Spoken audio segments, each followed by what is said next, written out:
जब आसमान में काले बादल मंडराते हैं, आसमान काले घने अंधेरे में छाने लगता है। जब तूफान का आगमन होता है, धरती का हर वो जीव, चाहे वो पशु हो, पक्षी हो या हम खुद इंसान हो, बारिश और तूफान से बचने के लिए इधर उधर छिपने का बसेरा खोजते हैं, भागते हैं, डरते हैं और छिपते हैं, मगर सामने नहीं आते। हर पंछी घोंसले का सहारा लेता है, छिपने का बसेरा मांगता है, डरता है उन काले बादलों के बीच आने से। मगर वहीं एक बाज उन्हीं बादलों को चीरता हुआ सबसे ऊंचा उड़ जाता है, बादलों को फाड़कर उनके शिखर पर विराजमान हो जाता है।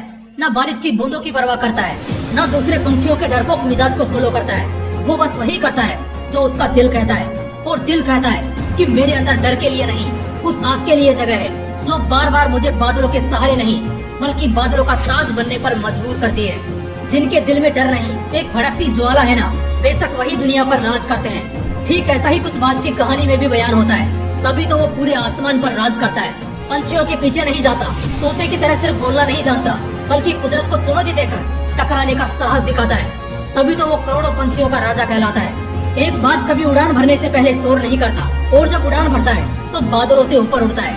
कुदरत का करिश्मा हो या किस्मत की तबाही हो, एक बाज ना तो डरता है, ना ही छिपता है और ना ही चुपता है। जब उसकी उम्र 40 की हो जाती है, तब उसकी कहानी में एक खतरनाक मोड़ आता है जो उसे एक बार फिर झुकाने की कोशिश करता है, दबाने की कोशिश करता है। मगर साहब, वो बाज है, कोई तोता नहीं जिससे आप उसकी उड़ान छीन सको और पिंजरे में कैद कर सको। कुदरत अपनी चाल कुछ इस तरह चलता है कि बाज को खुद के चोंच से ही उसके सारे पंख कुचलने पड़ते हैं। उसके पंख जो कभी उसकी शान थे, उसकी ताकत थी, अब वो इतने बढ़ चुके हैं कि उनसे उड़ना मुश्किल हो जाता है। वो चोंच जिससे बाज अपना शिकार करता था, अपना पेट भरता था, अब वो इतना टेढ़ा हो चुका है कि उसे पत्थर पर लगातार मार मार कर अपना चोंच तोड़ना पड़ता है। इसमें कितना दर्द होता है ये जानने के लिए बस एक बार अपने दांत दबा कर देखिए।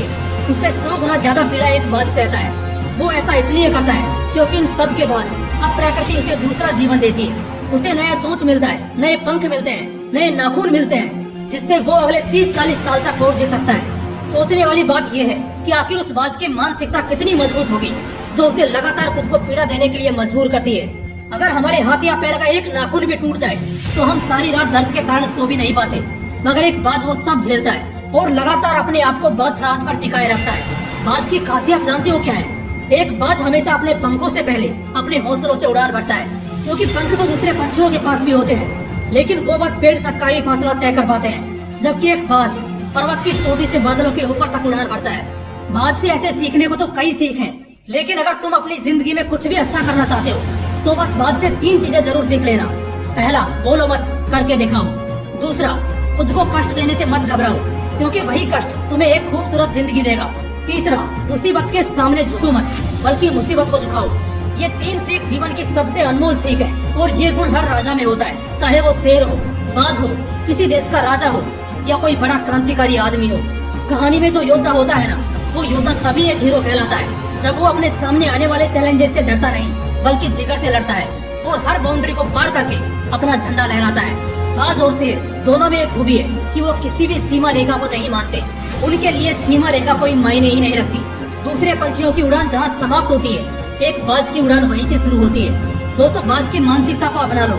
जीवन में कभी भी मुसीबतों से डरने का और किसी के सामने झुकने का समय नहीं आएगा। बाज चुनौतियों में मजा देखता है, कष्ट में एक नई उम्मीद खोजता है, तब जाकर कहीं वो पंछियों का राजा कहलाता है। वंदे मातरम, वंदे मातरम, वंदे मातरम।